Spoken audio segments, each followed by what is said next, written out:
the extreme temperatures. Plus, the stage is set for the upcoming presidential debate. And as house prices rise, some good news for those in the market for a home. Newswatch starts right now.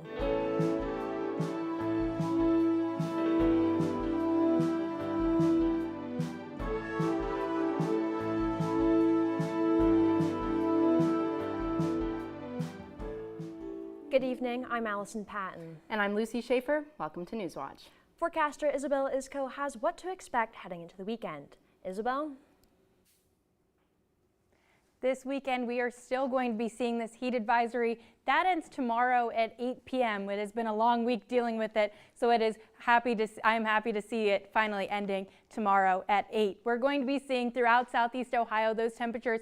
Overnight, we did make it into the 60s in Athens. It was a little bit cooler than it has been these last few nights, but as we get into the day, we're looking at temperatures at 96 as our high. With that humidity, we're looking even warmer. We're closer to that 100 mark. We're going to be seeing Athens about 15 minutes ago, Athens 96, our hottest of the day. We're going to be seeing other parts of southeast Ohio still in those 90s. It has just been a really uncomfortable one out there. It has been really hot and really humid. We're going to be seeing that currently out there, 95, those mostly cloudy skies, that heat index, that feels like temperature of 97. It is definitely a really warm one out there, and it's going to be continuing into tonight with that overnight low of 71 and those mostly clear skies. We're going to be seeing in that 3-day outlook that tomorrow we are looking at even warmer temperatures, but after that we're going to be starting to see a little bit of a cool down.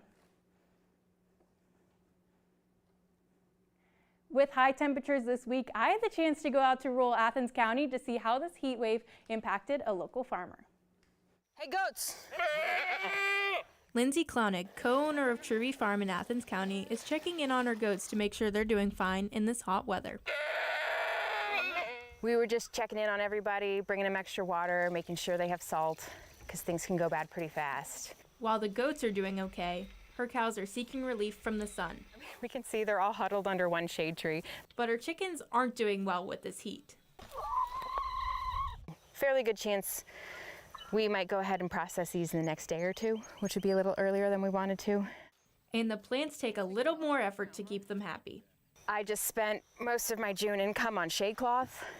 A big piece to put over the greenhouse and smaller pieces to put over rows, just to give everything a little relief. Much needed relief from this heat wave is coming soon, but Lindsay worries this won't be the end of difficult weather for this season.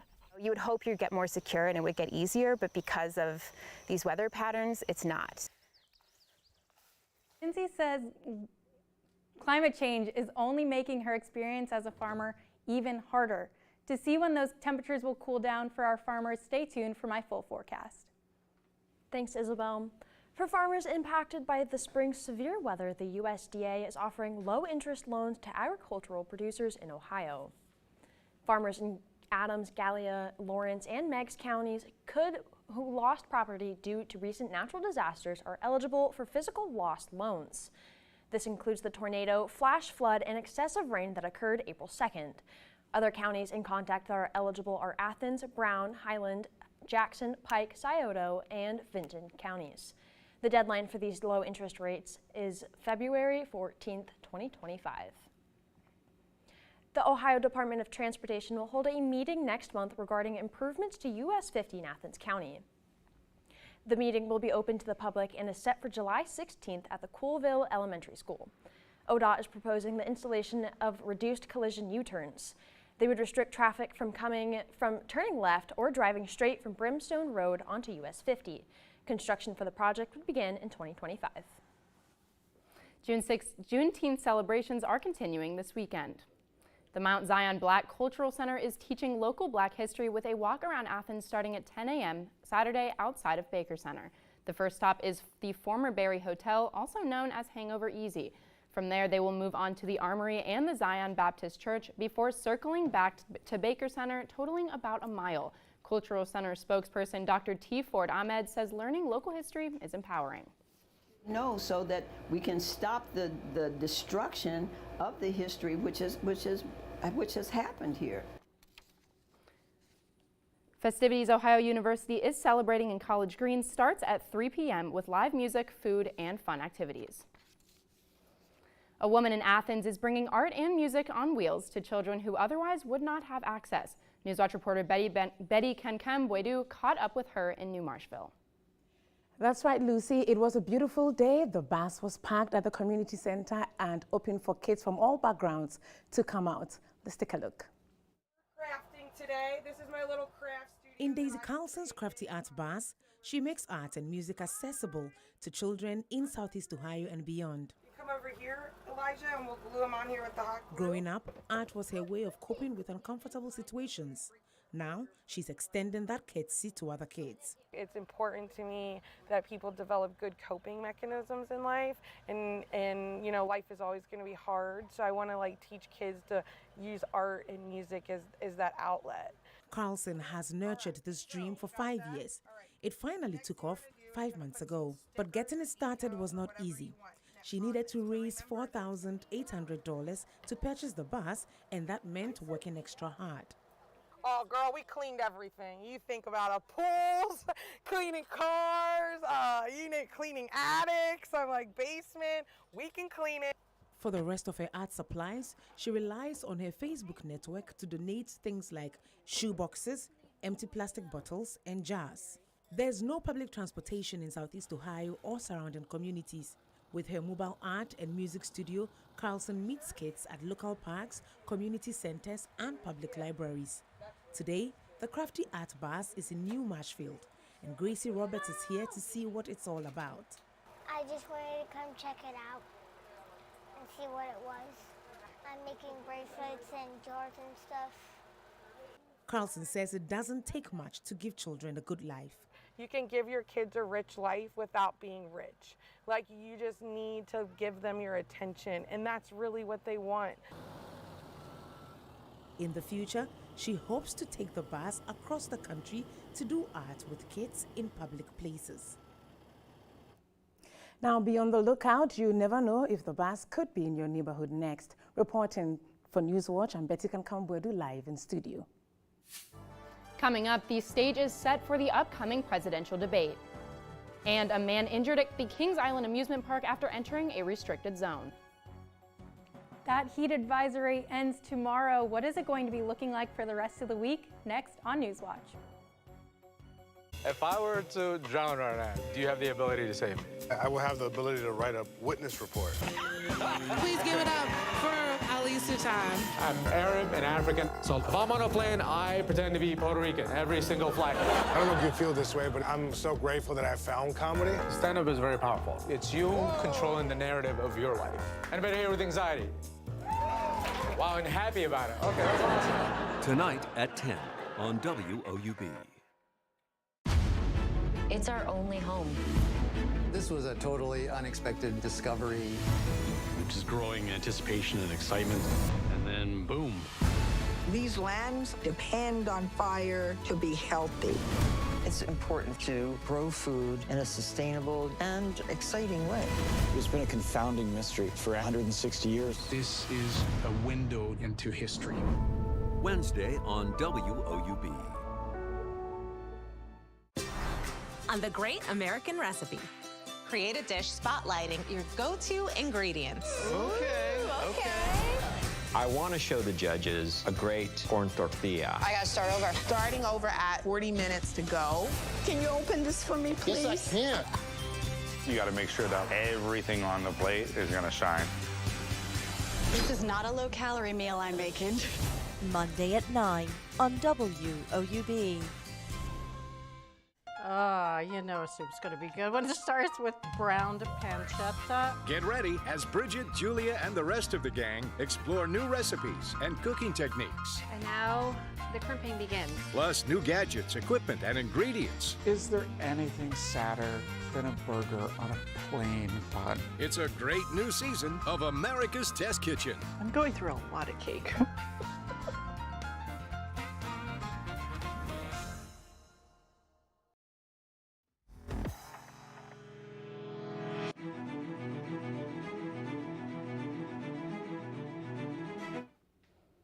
A man is in the hospital after being struck by a roller coaster at the Kings Island amusement park in Mason. Before being hit, he entered a fenced, restricted area under the Banshee roller coaster. Mike Campbell has more.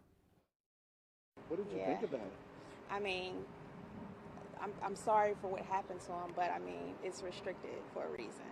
Jayla Moore dropped her kids off for a full day of thrills at the park on Thursday. She said she'd been told the man was looking for belongings he lost, possibly while riding the Banshee. I don't know what he would expect. If they told him to wait, till the ride was done, and we chose not to. A view of the park and the area of the Banshee ride appeared to show that the coaster was not in operation Thursday. Kings Island officials confirmed that, but declined our request for an interview. They did tell us a guest entered a restricted fenced area of the Banshee roller coaster and is believed to have been struck by the ride. Kings Island's focus continues to be on the welfare of the guest and the family. It's just an example of people caring too much about their possessions over their human life and whatnot. I mean, in general. Kevin Lytle said his family loves the Banshee. This point-of-view video shared with us by the park in a media release shows the 167-foot drop on the first hill and speeds that reach 68 miles per hour with the ride that lasts 3 minutes. That explains why the area around and underneath the ride are restricted. And it's not the park's fault, in your opinion? I don't know. How could the park, I mean, anybody trying to do anything gets the blame. Park officials say their internal teams are working closely with investigators from the Mason Police Department to uncover the exact sequence of events and their potential motivations. The 38-year-old man is listed in critical condition but has not been identified. In a major ruling, the Supreme Court has upheld a federal law that bars domestic abusers from owning guns. In its 8-1 decision, the High Court rejected the argument pressed by gun rights groups that the law in question violated the Second Amendment. The decision may help support similar federal gun regulations that have been challenged since the Supreme Court vastly expanded gun rights in 2022. Justice Clarence Thomas filed the only dissent. And for the second time in as many days, Supreme Court Justice Samuel Alito is a no-show. Alito was not present today at the High Court presented opinions in the courtroom. There's been no word from the Supreme Court about his absence. He has recently drawn criticism by some for controversial flags that were displayed outside of his properties. That includes a U.S. flag that was flown upside down in 2021. Migrant arrests have fallen sharply in the 2 weeks since President Biden announced new rules restricting asylum. Preliminary data from the U.S. Customs and Border Protections show that the arrests between ports of entry declined by 25% since June 4th. The agency also reported Border Patrol arrested nearly 118,000 people who entered the country illegally between ports of entry in May. That is a 9% drop from April. Now, for former President Donald Trump, Manhattan prosecutors are urging the judge to keep his gag order in place. The order bars Trump from making statements about jurors, prosecutors, and their families. In a court filing, they say they're okay with the judge lifting the part of the gag order that blocked Trump from making statements about witnesses. However, they suggest they could prosecute him if his conduct is illegal under other laws. Trump's attorneys asked Judge Juan Merchan to lift the gag order because the trial is over, though he won't be sentenced until July 11th, and there will be appeals even after that. Both Trump and Biden are getting ready for the first presidential debate, which is now less than a week away. Washington correspondent Julia Benbrook gives us a look at how the two candidates are preparing. President Joe Biden is gathering with trusted aides at Camp David for several days of intense debate prep. How is debate prep going? His sessions are expected to evolve from informal discussions about topics, questions, and potential responses to more formal 90-minute mock debates. Looking for Biden to give the same performance he did in the previous debates, but also to do what he did in the State of the Union, which is to surprise expectations. Among those helping Biden get ready is the president's former chief of staff, Ron Klain, who has been working with Democratic candidates for decades. Former President Donald Trump's aides insist he will rely more on interviews and rallies to hone his approach. I'm not underestimating him. I assume he's going to be somebody that will be a worthy debater. But he is leaning on some of his top contenders for vice president, including Senators J.D. Vance of Ohio and Marco Rubio of Florida, as well as policy experts and outside allies to help brief him. I think the former president needs to practice with his team, particularly on how he may respond to some difficult questions, maybe about January 6th, maybe questions about some of the legal issues that he currently faces. In recent weeks, Trump has participated in roughly a dozen of these private meetings his team refers to as policy discussions. The first debate is scheduled for June 27th at 9 p.m. Eastern in Atlanta. Reporting in Washington, I'm Julia Benbrook. Taking a look outside currently, you can see that Athens 95, Lancaster 89, and as we go a little bit more south to Huntington 93, we are starting to cool down for the night, and tonight we're going to be seeing that low temperature of 71. It's definitely going to be a warm night out there for your Friday, so enjoy not being out there in the sun today, but as we get later into the night, it is going to be warm if you didn't stay out in the sun earlier. We're going to be seeing those mostly clear skies going into the day. We're going to be seeing this heat advisory that is going to be ending in just over about 24 hours. We're going to be seeing this end at tomorrow at 8 p.m. It is definitely much needed for Southeast Ohio for this heat to get out of here. We're going to be seeing tomorrow, though, it is going to be a very warm one. We're going to be having that temperature high of 95.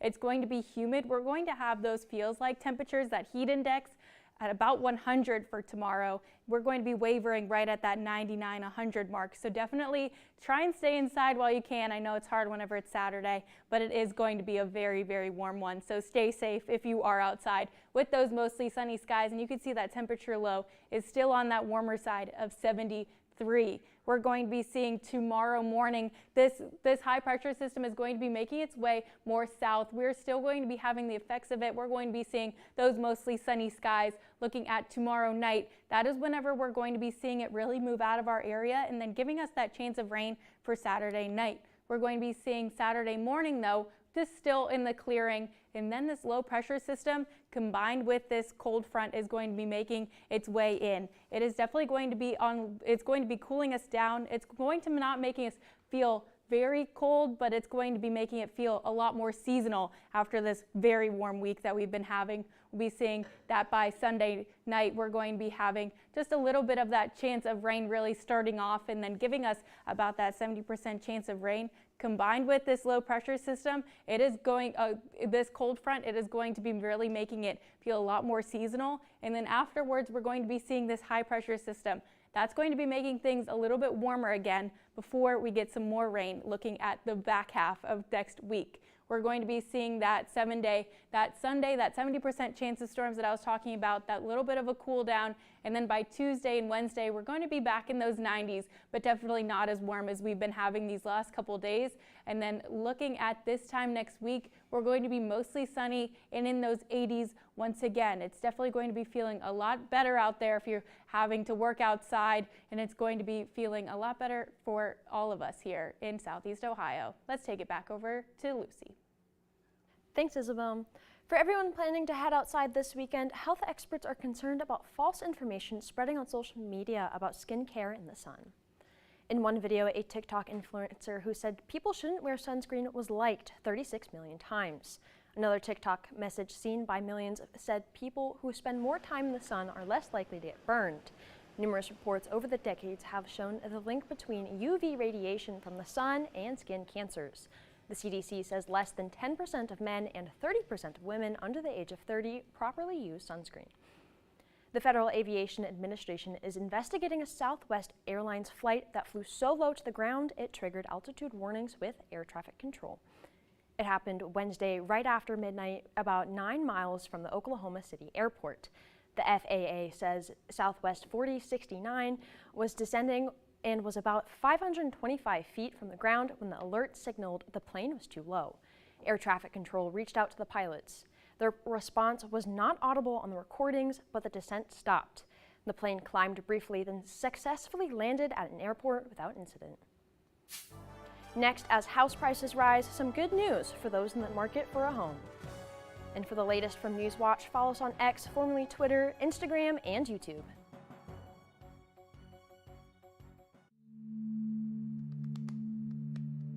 I picked up my shovel and I walked to the mines. I picked up my shovel and I walked to the mines. I loaded 16 ton of number 9 coal. A meditation on the complex history and potential future of Central Appalachia. A lyrical mosaic of a place, its people, and way of life.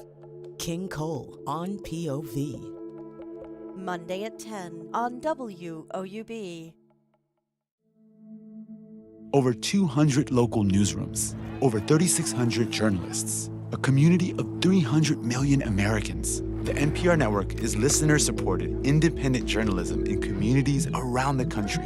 It amplifies more voices, more Americas, and takes all of us on new journeys. It takes all of us closer to home. It takes all of us.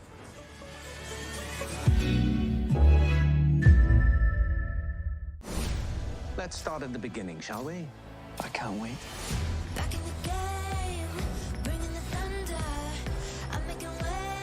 People will be watching your every move. I can handle it. Let's go. So, what's your secret? Things are starting to move in the right direction. Tell us everything. Are you ready for more? Just getting started. Locked on the target. Are you ready for more? No one is going to tell me who I can or can't be. Troubles, honey? Like you wouldn't believe. Hop in. Every day, I see the evidence of all that love can do. Whatever happens, we'll be together. There's nowhere else in the world I'd rather be. This was perfect.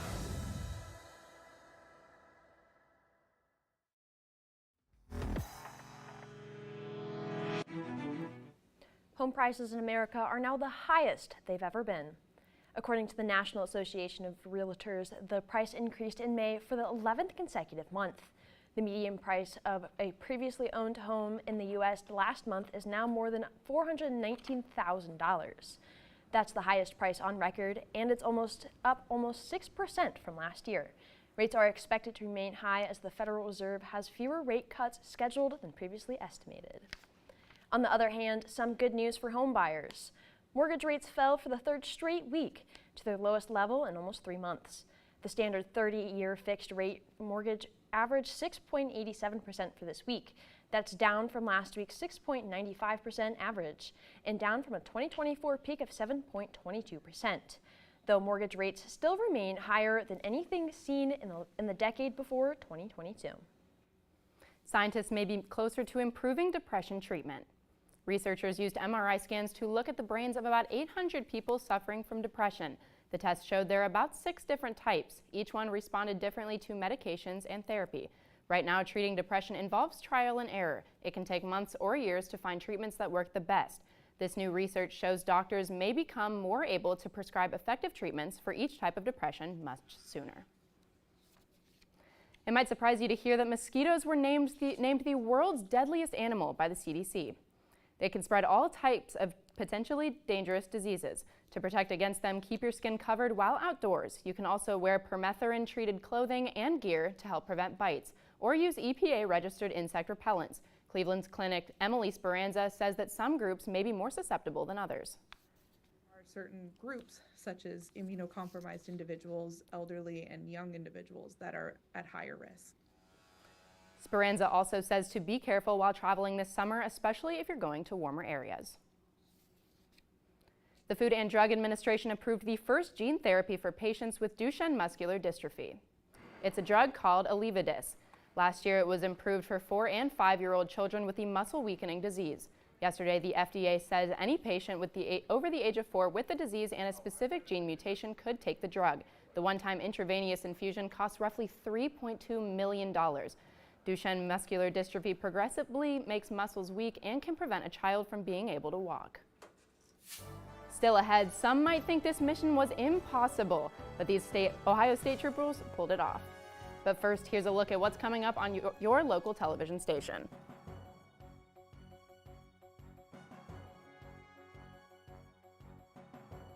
For more than 70 years, WOUB Public Media has been the place where people in our region turn to learn how stories of the past ignite the imagination of the future. It's where information, entertainment, and education work together to inform, enlighten, and inspire generations. It's the place where the community gathers to hear and see our world in new and innovative ways. WOUB, the public media you trust that's worthy of your support. WOUB is recognizing members of our Cornerstone Society. The Cornerstone Society is a group that wants to ensure the future of public media in our region. It includes people across our area who value news, entertainment, and cultural programming, as well as the educational services WOUB provides. Also included are graduates of Ohio University who took part in the WOUB Student Professional Development Program. Thanks to the Cornerstone Society for their generous support. To learn how you can be involved, email woub@woub.org. I think it's really important for us to grow food in a sustainable, useful, and exciting way. You know, who in their right mind would raise saltwater shrimp in the state of Minnesota? Now look at them all. Holy, just look at... So this is the power of science. Kelp makes a good base for a lot of things that you should be eating. It's beautiful. Oh, hello. I'm Martha. Wednesday at 9 on WOUB. As more people decide to age in place, our next Cecil House project is all about accessibility. We're kicking off our 45th season with a mid-century modern in Lexington, Massachusetts. The family has to update it and make it more accessible for their 13-year-old son, who will soon use a wheelchair. Ramps, level thresholds, and an easy-to-navigate layout are just some of the features on this project that we're calling Modern with a Mission.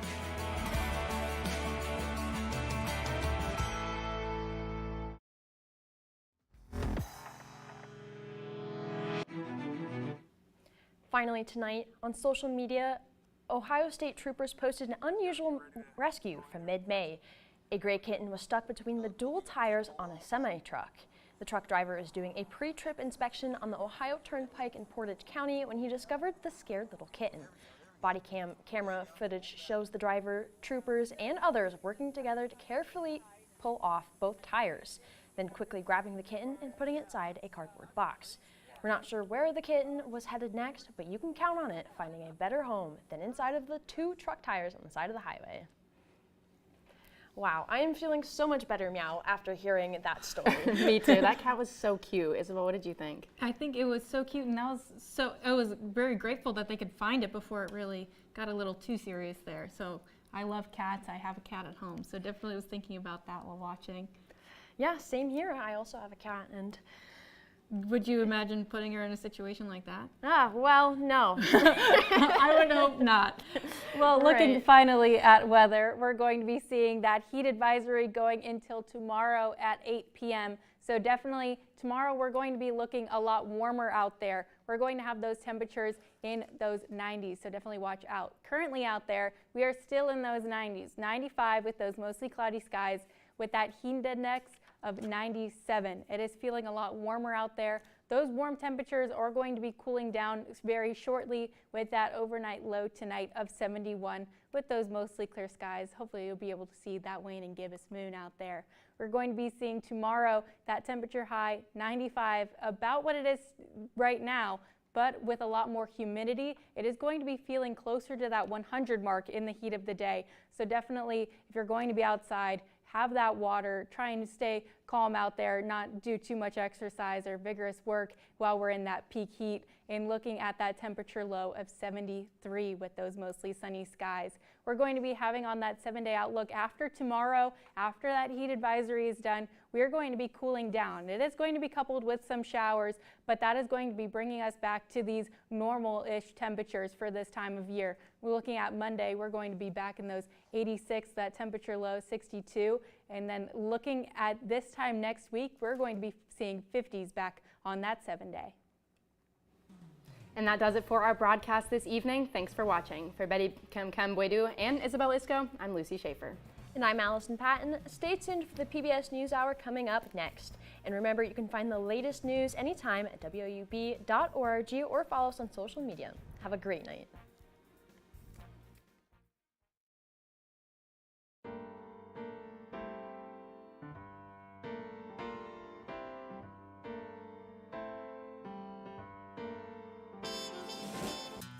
This